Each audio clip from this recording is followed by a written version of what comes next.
Tenho mofado em minha cela nessa penitenciária imunda por 22 anos.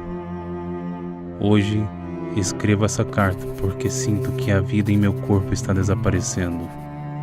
E sinto a necessidade não somente de confessar meus pecados, mas também alertar a quem essa carta possa chegar sobre os perigos sobrenaturais que são terrivelmente ignorados por todos. Especialmente agora, nesse mundo de tecnologia tão avançada, as pessoas não têm mais tempo de enxergar o que está ao seu redor, ou até mesmo olhar as estrelas. Todos estão muito ocupados com as coisas que pouco lhes deveria importar. Mas vamos aos fatos abomináveis de minha vida antes que eu perca sua atenção. O ano era o de 1982. Eu era jovem, tinha somente 24 anos, trabalhador, honesto e suficientemente simpático para que não me faltassem moças para cortejar. Eu era morador de uma cidadezinha miserável no sul do país, a qual o nome não revelarei. Estava frio quando eu acordei de madrugada. Estava sentindo frio e uma sensação estranha, como se alguém estivesse me observando. Liguei a luz do abajur, que ficava em cima do criado mudo ao lado da minha cama, e olhei à minha volta. Tudo parecia normal, mas aquele sentimento estranho persistia. Tentei lembrar se estava tendo um pesadelo, mas tinha certeza que não. Apaguei a luz e voltei a dormir. Nas noites que seguiram, o mesmo acontecia. Eu acordava e a sensação de que havia alguém comigo ficava cada vez mais forte. Eu comentei com a minha pobre mãe sobre o que estava acontecendo. "Isso é sua imaginação", dizia ela. Depois de algumas semanas, eu já estava acostumado com aquilo e nem me incomodava mais. Eu acordava no meio da noite e voltava a dormir sem me preocupar. Esse foi o meu erro. Ignorar o que não poderia ser ignorado. Meus amigos e familiares começaram a reclamar do meu comportamento. Diziam que eu andava nervoso, violento e sempre pronto para atirar palavras ásperas a eles. Eu sempre dava desculpa que não estava dormindo bem. Dizia que aquilo estava me matando e me tirando do sério. Aliás, todos sabem como dormir mal pode afetar o nosso comportamento. Mas aquele sentimento bizarro começou a piorar. Então, houve a primeira ocasião onde eu tive a certeza de que aquilo não era só uma impressão minha e que realmente havia alguém ou algo comigo durante as noites. Abri meus olhos, mas não podia me mover. Tentei de todas as formas levantar ou gritar, mas meu corpo não obedecia aos meus comandos. Foi então que olhei com terror para um canto do quarto e vi o que parecia ser uma pessoa. Não desse mundo, eu tinha certeza, pois era somente uma sombra esfumaçada que ali se apresentava.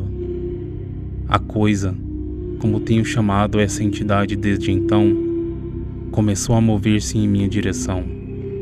Aterrorizado, tentei gritar, mas meu grito era abafado de maneira sobrenatural, como se milhares de mãos estivessem apertando meu pescoço. Fechei meus olhos e repeti a mim mesmo: "Você está tendo um pesadelo. Você está tendo um pesadelo. Você está tendo um pesadelo." Até que senti que outra vez era o mestre do meu corpo, e este me obedecia com eficácia, apesar de sentir um pouco de dormência. Abri os olhos outra vez e meu quarto estava vazio. Dormi com a luz acesa o resto da noite. Na manhã seguinte, fui ao encontro de minha família, que estava na mesa tomando seu de jejum. Contei tudo o que aconteceu. Meus 2 irmãos mais novos riram. Meu pai nem escutou. Minha mãe continuou dizendo que eu estava tendo pesadelos que pareciam ser reais. Saí para o trabalho furioso. Aquilo virou uma rotina. Todas as noites, aquela criatura aparecia, me imobilizava chegava perto e desaparecia. Minha confissão vai te parecer muito bizarra e até mesmo anticristã. E hoje sei que essas são exatamente as palavras para descrever meus atos naquela época. Eu criei uma espécie de vínculo com a coisa. Não nos falávamos, mas eu acabei tomando gosto pela sensação desconfortante que aquilo me causava. O estado emocional em que me deixava após a paralisia não posso descrever. Não era bom, mas de alguma forma eu gostava. E talvez essa minha fraqueza foi o que levou ao meu ato de perversidade final. Eu me lembro bem, dia 22 de março. Eu me sentia cansado e depressivo. Os ataques sombrios estavam sugando minhas energias. E de alguma forma eu perdia o controle do meu corpo. Nessa noite eu acordei exatamente às 4:30 da manhã. E ali estava o espectro outra vez. Notei que algo estava diferente. Eu podia sentir seu cheiro e sua forma estava mais sólida do que nunca. Mesmo não podendo imaginar com o que aquilo se parecia, me horrorizei com aquela imagem demoníaca que se aproximava de mim. Outra vez, tentei em vão me libertar das correntes invisíveis que me prendiam os movimentos. Eu queria correr. Sabia que algo ruim estava para acontecer. Foi então que o monstro deitou-se em cima de mim e começou a sussurrar algo em meus ouvidos. Ainda hoje não sei o que ele dizia, mas soava maligno e hipnotizante. Minha visão foi desaparecendo. Sentia que meu espírito estava sendo sugado até que perdi a consciência. Escutei um grito masculino, alto e forte. Quando abri os olhos, vi a bota de um policial se aproximar do meu rosto com violência. Fui jogado no chão e coberto por outros policiais que me seguravam enquanto o outro me algemava. Olhei em volta, notei que estava na cozinha. Os corpos dos meus pais e irmãos estavam no chão, com os membros do corpo dilacerados. O sangue no meu corpo denunciava que eu era o autor daquele crime bárbaro. O sangue dos meus familiares em minha boca me acusava de um dos maiores crimes que alguém pode cometer contra outro ser humano: o canibalismo.